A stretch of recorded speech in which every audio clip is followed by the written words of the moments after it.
भगवान प्रकट भय अयोध्या में जय जयकार हुई। 1 महीने तक सूर्य भगवान गए नहीं। मास दिवस कर दिवस भाव मरम न जानिए कोय। 1 महीने तक सूर्य भगवान घर नहीं गए, 1 महीने तक, लेकिन कोई समझ ही नहीं पाया।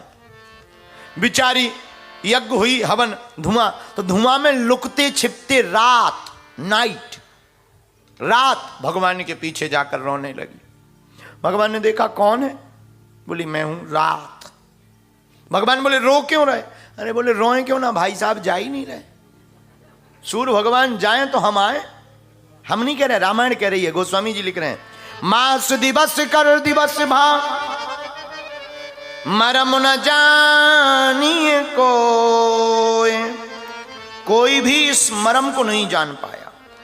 आहा, रथ समेत रवि था कयो निशा कवन विधि होए। निशा माने रात पीछे जाकर रोने लगी। राम क्या बात है, क्यों रो रही, कौन हो? हम रात है, रात क्यों रो रही हो? अरे भाई साहब जा ही नहीं रहे, वो जाएं तो हम आए, क्या उन्हीं भर को दर्शन मिलेंगे? हमारे तो दिन खराब है, अभागी हैं हम। आप दिन में आए, और दिन में आए सो तो ठीक है, रात को तो दर्शन मिल जाते, सो जी गए नहीं तो हमें दर्शन नहीं हो रहे। आहा, राम जी बोले रो मत, परेशान मत, रात तुम्हें भी दर्शन होंगे। कैसे? चिंता मत करो रात। एक बात बताओ, तुम गहरी कब होती? भाद्रपद महीने में। ठीक है, हमारा वचन है, अभी हम दिन में आए, अब हम जब द्वापर में कृष्ण अवतार लेने को आएंगे तब रात को आएंगे, तब तुमको दर्शन देंगे। और भगवान ने वो वचन निभाया भी। आहा, तो धन्य है अयोध्या और अयोध्या के वासी, जहां प्रगटे जगत निवासी। एक बात बोले, भगवान वैसे तो सबके पास है, राम जी सबके खास हैं, सबके पास हैं, इसलिए भक्त कभी उदास नहीं होते। एक है परमानंद, जब आचार्य जी बैठे वृंदावन वाले, आप भागवत कहते होंगे तो पहला श्लोक ही बोलते हैं, सच्चिदानंद रूपाय विश्वोत्पत्त्यादि हेतवे तापत्रय विनाशाय श्री कृष्णाय वयं नुमा। महात्मा का पहला श्लोक ही सच्चिदानंद। अच्छा देखो, उनका नाम सच्चिदानंद, और तुम लोगों से पूछे तुम बताओ कैसी जिंदगी कटे, अरे क्या बताएं, हैरान। अरे वो इतने आनंद में, और उनके ही तुम संतान परेशान। हैरान परेशान क्यों?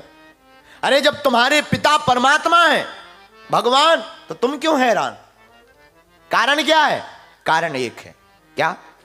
हम लोगों के ऊपर माया का पर्दा पड़ गया। किसका पर्दा?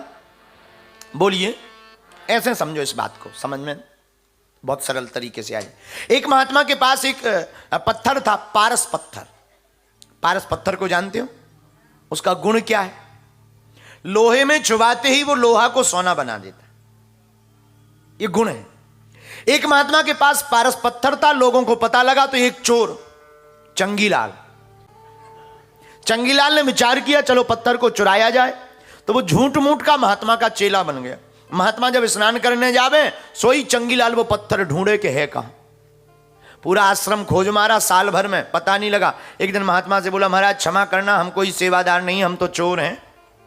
एक बात बताओ, हमने सुना था कि तुम्हारे यहां पारस पत्थर पर झूठी बात थी, एक भी नहीं है। महात्मा बोले तुमने देखा है? बोले पूरा आश्रम देखा। अरे बोले जहां है वहां तो देखा ही नहीं। बोले कहां? बोले वो जो लोहे की डबिया है उसमें रखा। चोर बोला फिर तो नकली है। बोले क्यों? बोले पारस पत्थर हो और लोहे में हो और वो सोना ना बने तो पारस पत्थर कैसा? महात्मा बोले भाई खोल के तो देखो। जब लोहे की डिब्बी को खोलकर देखा तो पारस पत्थर तो था, लेकिन कपड़े में बंधा हुआ था। तो पारस पत्थर तो असली है, लेकिन कपड़े से जैसे ही निकाला और लोहे में लगाया तो वो सोना बन गया। आहा, चोर खुश हो गया। बोले महाराज अब बात समझ में आ गई। ऐसे ही परमात्मा हमारे तुम्हारे नजदीक है, लेकिन वो स्पर्श क्यों नहीं हो रहा, दिख क्यों नहीं रहा, महसूस क्यों नहीं हो रहा? माया का पर्दा हमारी आंखों पर पड़ा है, ये हट जाएगा तो परमात्मा की प्राप्ति हो जाएगी।